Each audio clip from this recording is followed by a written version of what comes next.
Hello, Tennessee jazz trombone people in grades 9 through 12.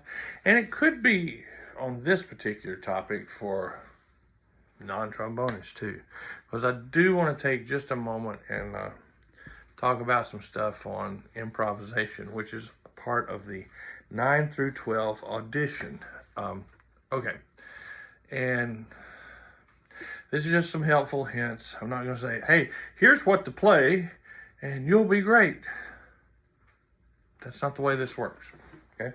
So, but let me kind of just give you some little things to think about. Okay. First of all, you got two different types of solos that you have to play. You've got one that's blues and you've got one that is the rhythm changes. Okay. So, first thing is know the tune. If we were doing jazz standards, it would be the same thing. Know the tune. How is it laid out? Your blues is 12 bars. 12 measure. Bars 12. Bar is a measure. Okay, so what's bars? Oh, too young. Okay, but 12 measures, and that's laid out in 4 measures, 4 measures, and 4. Okay, so 3 4-measure sections. That's how you need to think of your phrases, how you design your solo. Here's a 4-bar thing. Here's a 4-bar thing. Here's another 4-bar thing. Okay?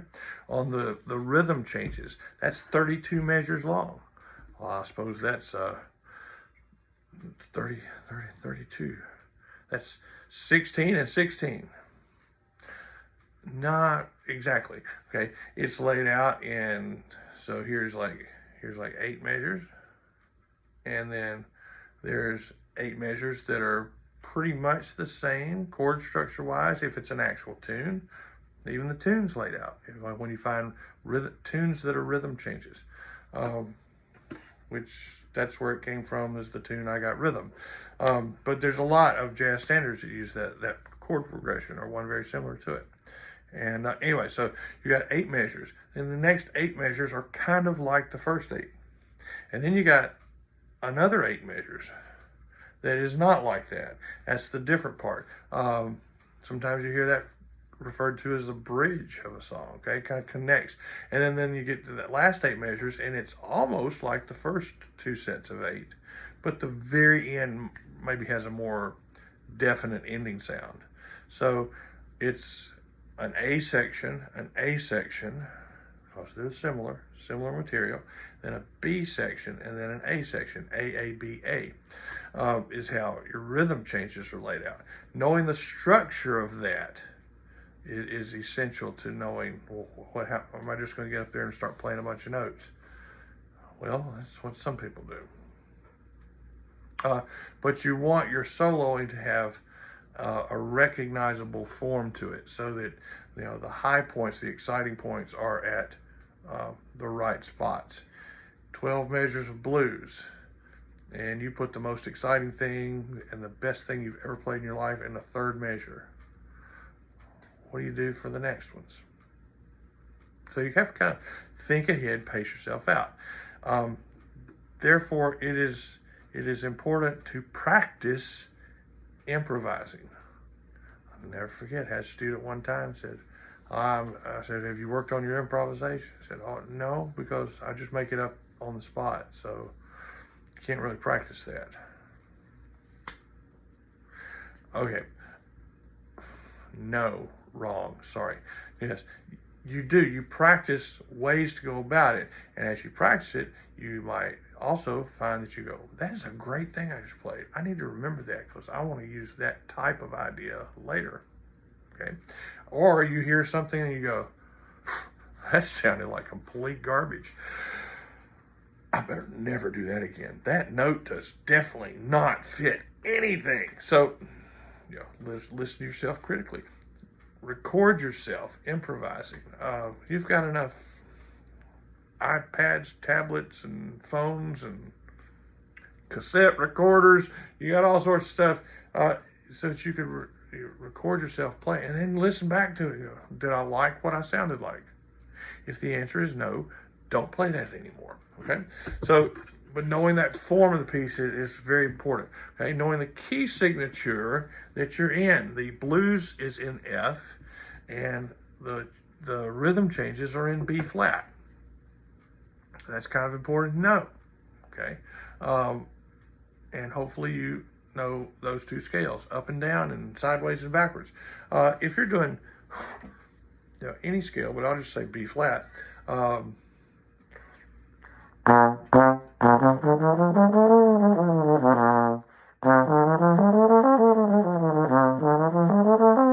start on different notes and play in that key. Okay? I haven't even talked about any other, the blues scale. I haven't even talked about anything else. I'm just take a B flat and the F scale and do that major. Do those so that you're not always locked into F. I must start on F. B flat. I must start on B flat. Okay, so good exercise for you there to do that type of thing. Okay, now I suggest I mentioned the blues scale. You've only got 2 choruses to play. You might think about a blues scale for one of them, but not 2 of them. If you actually look at the somewhere I have this. Oh, there we go. Oh, there's a thing that looks like this. A thing that looks like this with the rhythm changes.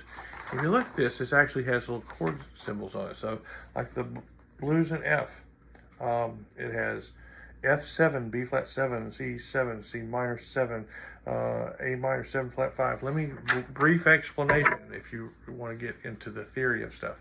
So when you see the 7, it's that major scale with the 7th note lower to half step. So for instance, F7, E flat. Okay? So that works the same way all the way through. C-M, that is C minor 7. And that would just be, we can say, as opposed to a major 7. Okay, but C minor 7 works the same way, sort of. Usually when you see that, it's okay,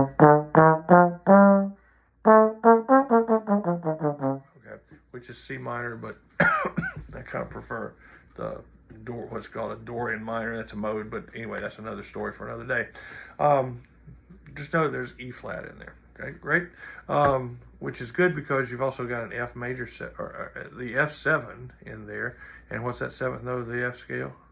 With the F7? Oh, E flat. Oh, wow. Hey, you know what else? That B flat 7. It's got an E flat in it. E flat's a very popular note, isn't it? Great. The second formation, you got B flat 7, B flat 7. And you have one down there that says AM7 flat 5. Okay. A minor would be C if I'm doing the triad. A, C, and E. E is the 5th. A, B, C, D, E. All right. So that says flat 5. So guess what we got now? We have A, C, E flat. There's E flat again. Oh my gosh. Okay. And then the 7th note there. Okay. So E flat, man, we love E flat. And then what's that one there? D7. That's too small. I can't even read that with these reading glasses on. But anyway, so that's how you figure out those notes, or the notes that go with those chords. I would suggest 2 things as an exercise. And I was like, well, you do it for me. No, you need to do this. Is go through and write out that scale on a sheet of paper, manuscript paper, or you can just do letter names. You can write F, G, A, B, E flat, C, D, E flat, F, and B flat 7, B flat, C, D, E flat, F, G, A flat, B flat. Go through and you write them all out. Then circle the 1st, the 3rd, the 5th, and the 7th tone. And then from there, you have your exercises that you play. So I've got my F7. All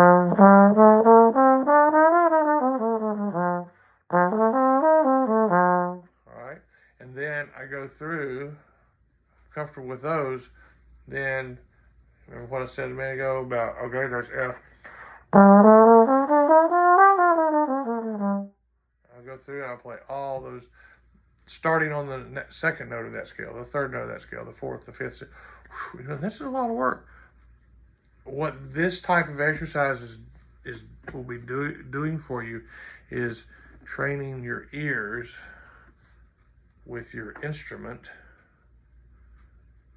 so that when you have the sound of a melody of certain tones in your head that you want to play, you know where they are.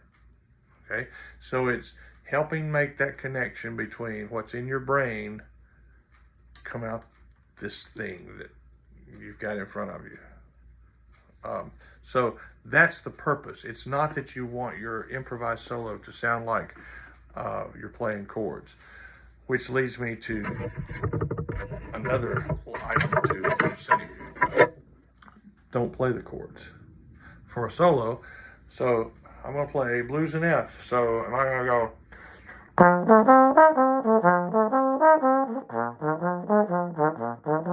All I'm doing at that point is outlining the chords. That's unnecessary. What's the piano player and the bass player, the guitar player, what are they doing? They're outlining the chords. So that you're not improvising at that point. You are playing exercises. So, yes, do the exercises, but don't do the exercise for a solo. Okay, that would be like, what would that be like? I'm trying to think of an alphabet. That would be like saying, I would like for you to sing a song, and you just started saying letters of the alphabet.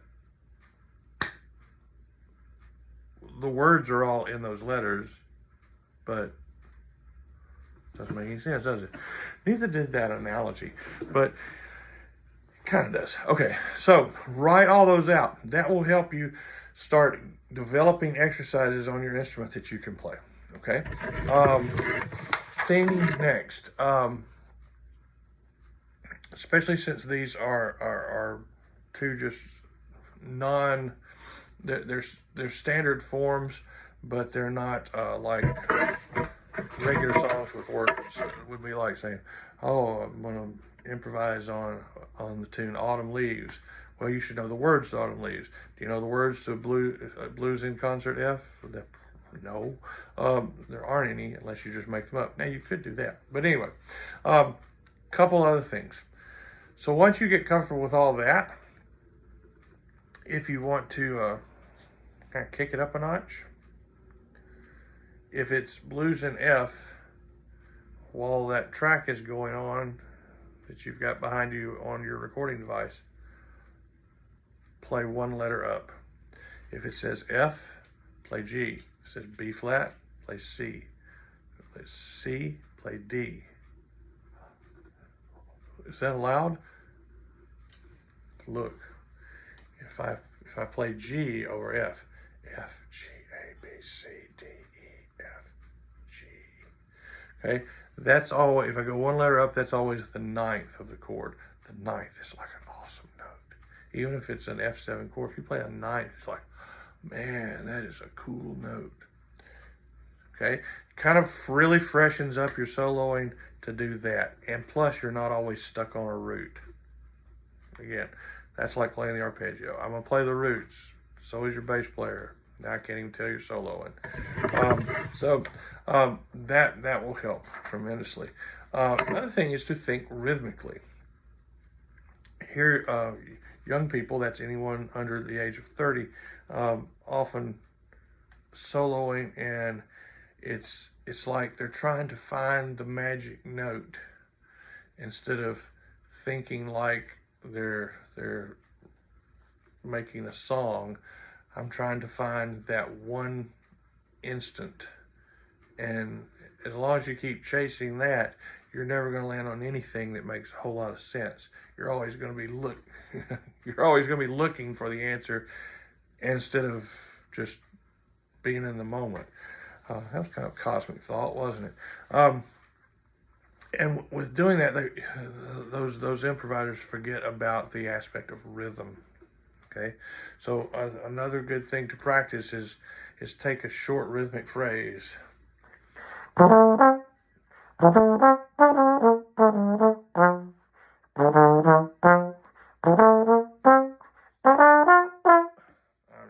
hand stuff off the top of my head, but there was a little thing. I'm not going to say you would want to play 12 measures of just doing that or 32 measures of doing that, but think in short rhythmic little phrases, and then really it's for a little bit, don't even think about the particular notes or chords. Just play that rhythm. Okay, again, it's going to kind of expand your ears, give you a new set of things to think about and play. And then let me throw a little bit of wisdom on you. Some of these came from Jamie Abersol. Some of them came from Victor Wooten, Chick Corea. Some of their little books that I like to read through. So it's just a random thoughts to ponder. If you don't think before you play, it's not improvising. It's just an exercise. Okay. Think about what you're going to play. Okay. You're not just running scales. Running scales, running arpeggios with a rhythm track behind you is not improvising. It's running scales and chords and it's an exercise with a rhythm section. Okay, that is not improvising. Sing what you hear in your head, then try to play it. That's a great exercise. Have a blues track, have that 32 bar rhythm changes, and you sing a melody and record yourself doing it. And then say, all right, now what I sang sounded pretty good. Where are those notes I just sang? Scratch them down and go back and play. Go, oh man, I'm pretty good. A lot of times our voice does much better than what these hunks of metal and plastic do.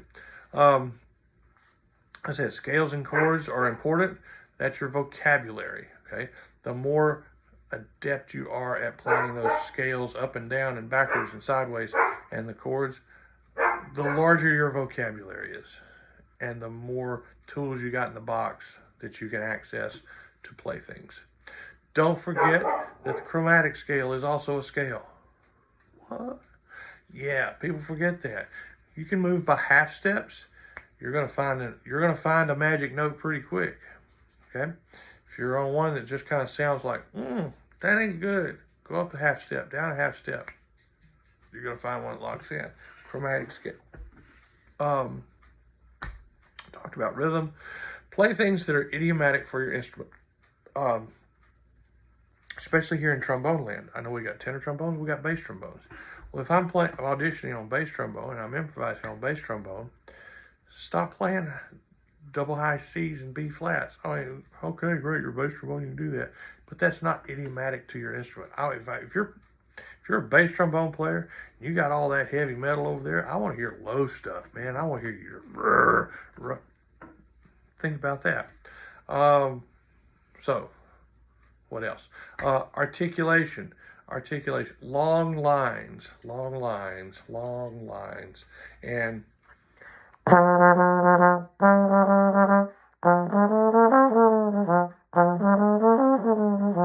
think legato. And when do I end notes? How I'm articulating things. You can get into a spot and you can change articulations. That helps you be expressive. A thing that you can do that sounds really ridiculous, but it'll really open up your ears. Take a little kitty song.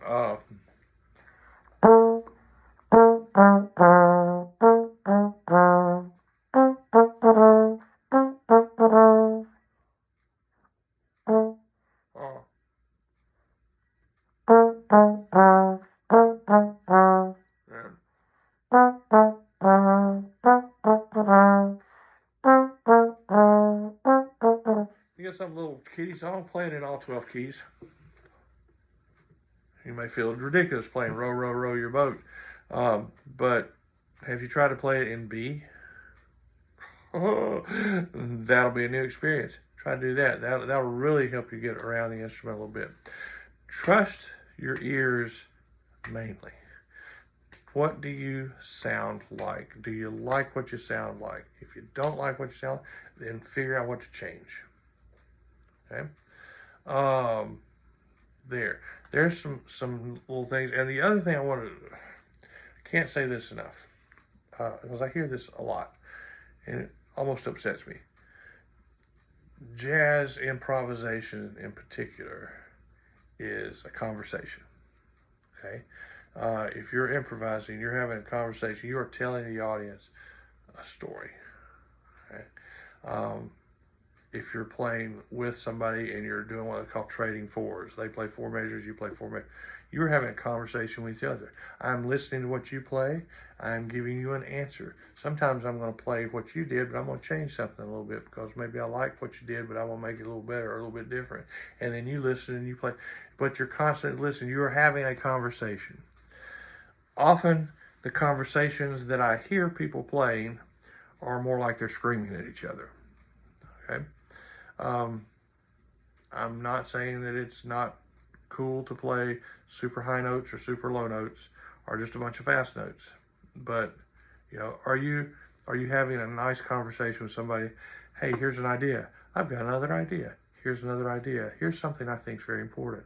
Here's a conversation. I'm having a conversation with you. Or are you just going, high, low, you sound like that occasionally. Actually, more often than not, I hear that. Kind of like desperate to play something, so I'm going to play the highest note I know. I'm going to play the lowest note I know. I'm going to play a whole bunch of notes really fast. Imagine if those were words, what you would be saying. Have a conversation with your audience when you're improvising. Not an exercise. I would like to have a conversation with you. A, B, C, D, E, F, G, H, I, J, K, L, M, N, O, P, Q, R, S, T, U, V, W, X, Y, Z. That's not very exciting, is it? No, it's not. I don't know. I guess it could be if I sang it to the tune of Giant Steps. It could be done. Try it. Anyhow, so think about what you're playing. Listen to what you're playing.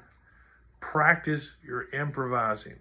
Practice your, plus it's a fun way to maybe at the end of, you've played all this stuff that you've been looking at.